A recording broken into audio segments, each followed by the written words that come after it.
Scorpio, this is for you. Para sa mga Scorpio to, guys. Okay, kung ikaw ay Scorpio, ang reading na to, ang message nito ay para sa'yo. Tingnan natin, guys. Okay, ang inyong message si Scorpio. May kinalaman sa inyong family, sa pag-ibig, o sa inyong sarili mismo ito. Sa mga taong involved sa buhay ninyo sa trabaho, at maaaring sa pagkakakitaan din nyo, guys. Okay, Scorpio. Mahalagang message for you. Today, bigay mo ang tamang message sa mga Scorpio at bigyan sila ng payo sa kanilang sitwasyon sa kasalukuyan. Tingnan natin, Scorpio. Okay. Para to sa'yo, Scorpio. Balance is here. Love is not always about agreeing just for the sake of it. A great relationship is one that both support and challenges.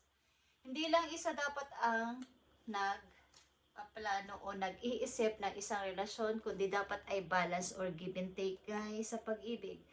Hindi lang isa or one-sided love na masasabi.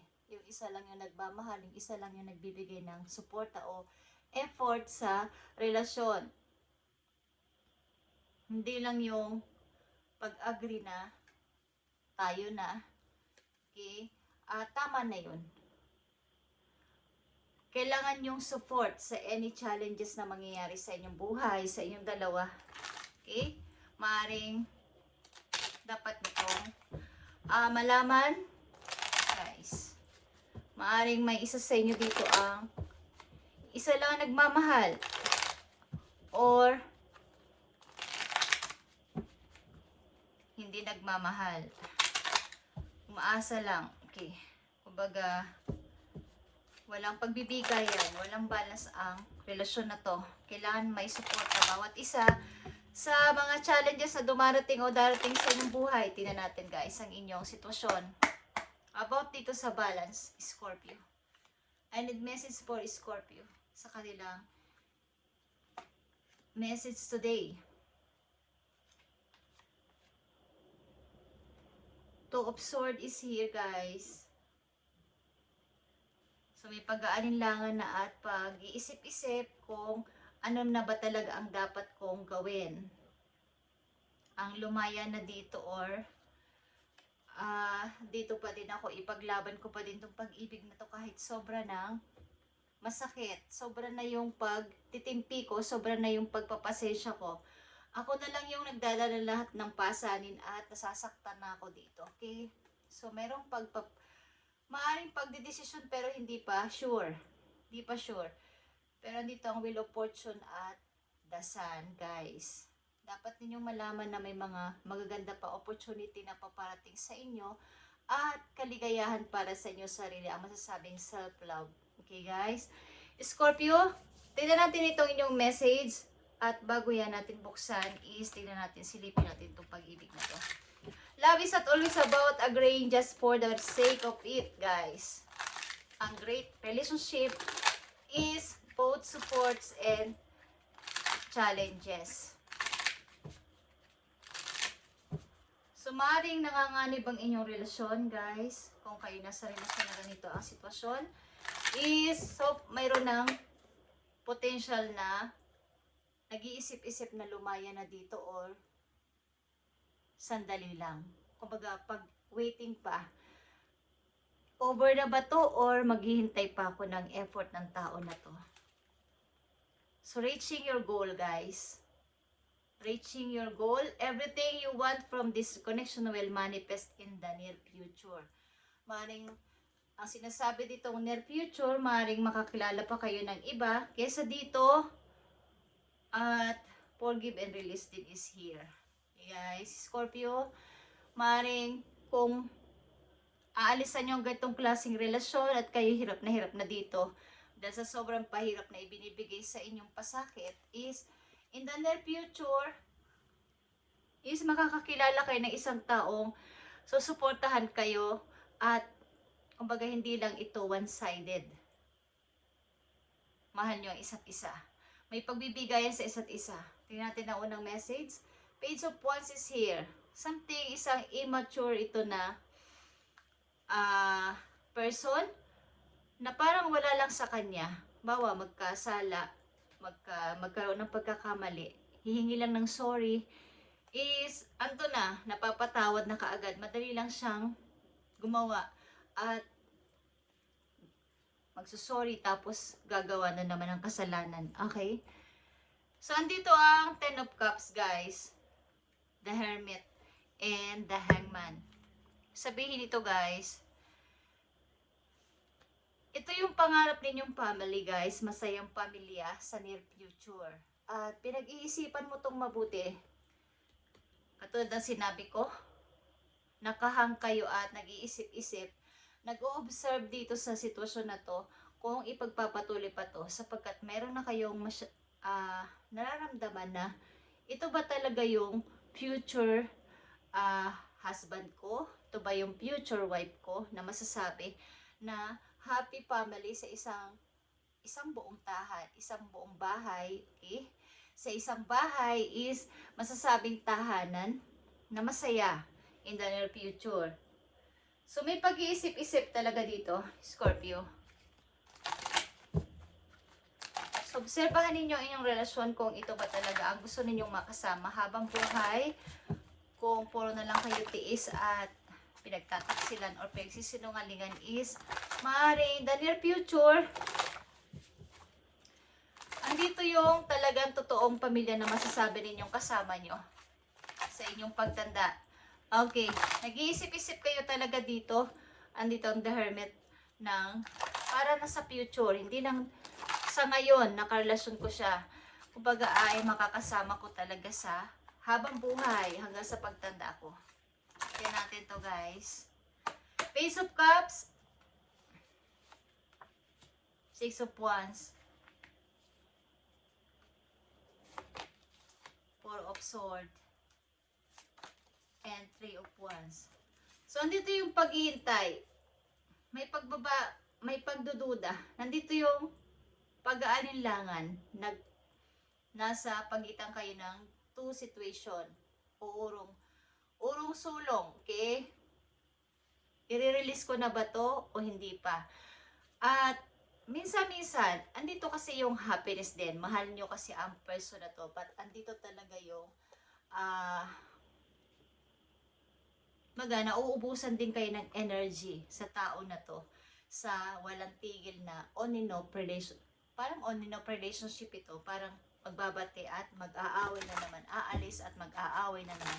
Okay, babalik at aalis na naman. Magme-message pero hindi na naman mag-message. So, ang hirap ng ganitong klaseng relasyon, guys. Okay, walang support sa isa't isa at isa lang yung nagmamahal. Nagbibigay ng panahon at pag-iintindi. Tingnan natin to, guys, ang The Hermit. Page of Pentacles, Six of Wands, and the Three of Pentacles. Okay. Ito na sa Hermit na to is para itong papunta sa future, guys, na may mga paparating sa inyo magagandang pag-balak nyo rin magkaroon ng maayos sa pamumuhay, paggaan sa money, at kalayaan din yung totoong happiness. Okay? Yung totoong success sa buhay. So, andito yung pag-iisip-isip na makaipon ng money in the near future, guys. Kaya andito yung inyong kumbaga, pananahimik muna. Pag-iisip-isip. Ano ba ang dapat kong gawin? So, kailangan nyo na tong bigyan ng desisyon.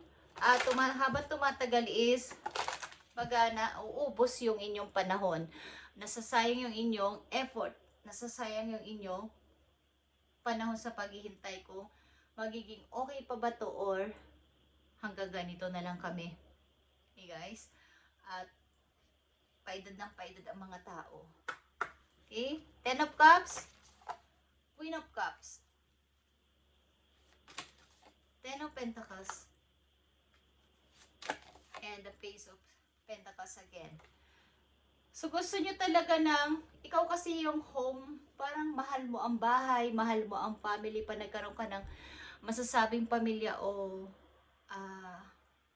asawa o anak is, andito yung iyong pangarap na maging isang mabuting ina o mabuting ama sa tahanan na to at punuin nito ng sagana sa lahat, guys. At pang long term talaga ang gusto mo, katulad ng Ten of Cups. Pang long term, pang matagalan.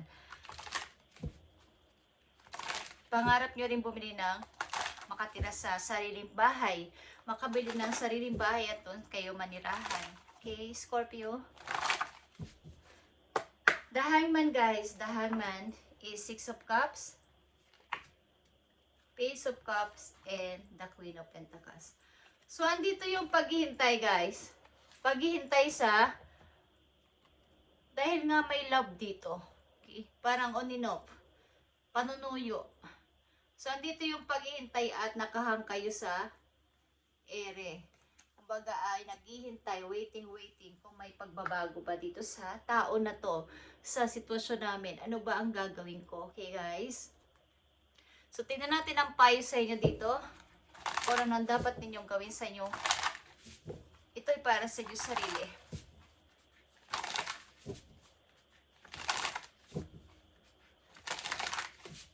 Para to sa mga Scorpio na nandito sa reading, na may kinalaman dito sa kanilang unang mga message, ano ang gusto ko sabihin. So, Garden is here. Ito ay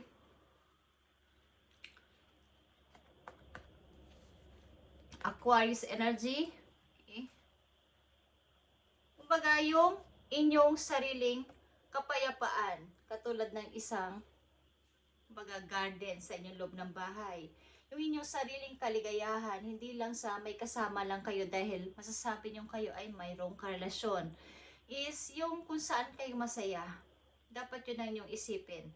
Yung inyong sarili, guys. Isipin nyo, lalo na sa inyo, umpisa nyo sa physical nyo, sa emotional nyo, at sa inyong spiritual. Okay, kailangan ninyong palayain ng inyong sarili sa ganitong klaseng relasyon na kayo ay mukha ng parang mas tumanda pa kayo o tumanda pa kayo sa inyong edad. Kaysa sa inyong edad is parang ang tanda nyo ng tingnan. So, hindi na kayo nakakapag ayos-ayos. Make the change, Scorpio. Pisahan nyo sa inyong buhok, sa inyong physical, pananamit nyo, sa buhok ninyo, okay? Maring dapat kayo magpaputol ng buhok, magpakat ng buhok, magpakulay ng buhok. Kung hindi nyo to naiisipan dati, i-make over nyo inyong sarili at kung saan kayo masaya yun ang inyong gawin. Something ito ay kailangan nyo ng pagbabago sa inyong sarili. Simulan ninyo, guys, para ang tao na to kasi ay parang I feel na sasabihin niya nakadepend kayo sa kanya. So you can always rewrite the story. Ulit-ulit ito, same pattern, guys. Kung hindi nyo to babaguhin, is same at same lang ang mangyayari. Kung lalabas kayo sa ganitong relasyon at papasok na naman kayo sa same na kaugalian ng isang tao, same energy, same pattern, ay ganun at ganun ang mangyayari. So, kailangan ay, kung nasa relasyon man kayo, huwag niyong kalimutan ang pagmamahal sa sarili. Okay, guys? So, in the near future, maaaring makakakilala kayo ng inyong masasabing pang long term o masasabing pamilya o tahanan, guys. Dahil doon na kayo nakatingin sa ngayon, sa mga susunod yung mga taon is papunta na sa future, hindi na sa ngayon. Para nagmamature na yung inyong isip. Kaya mayroon ditong pag-iisip-isip na. Sapagkat same situation lang. Laging ganun. Paulit-ulit. Tingnan natin ang payo sa Scorpio. Opportunities is here, guys. Mga opportunities papating sa inyo, you must be quick to move out of your comfort zone. Kung kayo ay masyadong komportable sa ganitong klaseng katayuan sa buhay, ganitong klaseng relasyon sa inyong buhay, is hindi nyo malalaman na kayo ay napapag-iwanan na.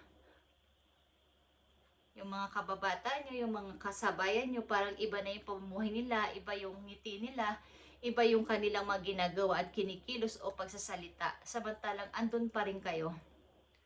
So, kailangan nyo nang mag-move out sa inyong comfort zone, especially when the situation calls for immediate responsiveness, and flexibility.